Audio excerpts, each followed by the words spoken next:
When your last hope is a bolt of cloth that no one will buy, what can a young mother do to save her family from a ruthless moneylender? Pushed to the brink, she discovers that the greatest resilience comes not from her own two hands, but from the strength of unity. This is an inspiring story about the journey of never surrendering to adversity, proving that even the most fragile threads can weave a strong future when they are bound together. In a small, forgotten corner of the world, Elara's days passed beneath the heavy weight of worry. Each morning, the thin rays of sun that crept through her cottage window seemed to illuminate only the dust and shadows within, never quite piercing the uncertainty that pressed against her heart.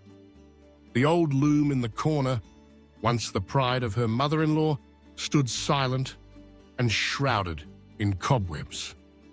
Its splintered wood and broken threads were reminders of a busier, brighter time, a time when laughter mingled with the whir of weaving, and the future seemed to hold promise rather than dread. But now, the world outside her window was changing. Silas, the moneylender, stalked the village with a ledger in hand, his presence a constant threat to those who owed him more than they could ever repay. Elara watched him move from house to house, collecting debts and sowing despair. She knew her turn would come soon enough, and with her husband gone seeking work, the burden was hers to bear alone. When Silas arrived, the encounter played out as she dreaded. His words were cold, his threats clear. 1 month, he said. 1 month, or all she and her husband had built would slip through her fingers. As he left, the silence of the cottage became suffocating, and Elara felt the walls closing in around her. Desperation led her to Hazel, the village's quiet, wise woman, whose life unfolded in the dappled shade of a great banyan tree. Hazel listened, patient and unhurried, as Elara poured out her fears and her sense of helplessness. Rather than offer coin or charity, Hazel's advice was gentle but firm. Find strength, not in what you lack, but in what you still possess. The loom, she said, was more than wood and thread.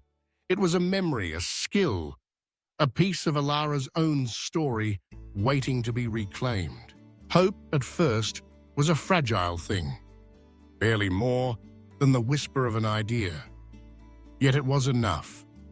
Elara returned home and set herself to the task of reviving the loom. Days passed in hard, solitary labor. She scraped away years of neglect, mended broken parts, and relearned the motions her hands had nearly forgotten. Blisters formed and faded. Muscles ached.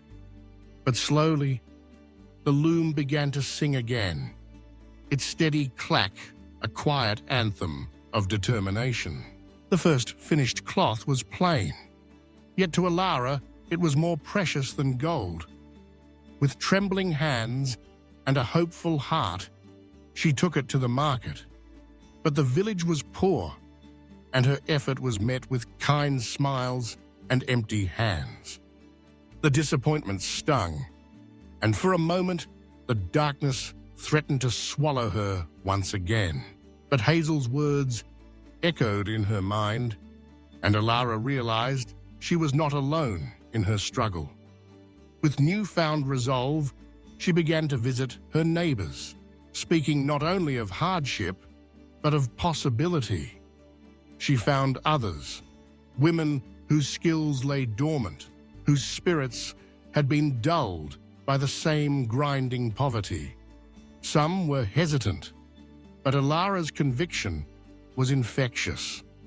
Soon, a small circle formed, a dyer who coaxed brilliant colors from humble berries, an embroiderer whose nimble fingers conjured flowers from thread, and others whose looms, like Elara's, had been silent for too long.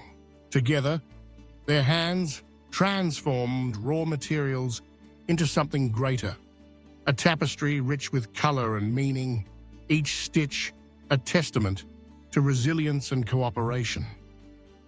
The laughter and stories that filled their shared workspace began to drown out the silence of fear. When at last their creation was complete, it drew astonished admiration at the city market. The coin it earned was more than enough to settle Elara's debt. When Silas returned, expecting fear and submission, he was met instead by calm confidence. Elara paid him in full, her eyes unwavering as she reclaimed her home and her dignity. When her husband returned, exhausted but safe, he found a wife transformed, not only by necessity, but by the community and hope she had helped rekindle. Now, sunlight spills freely through Elara's window.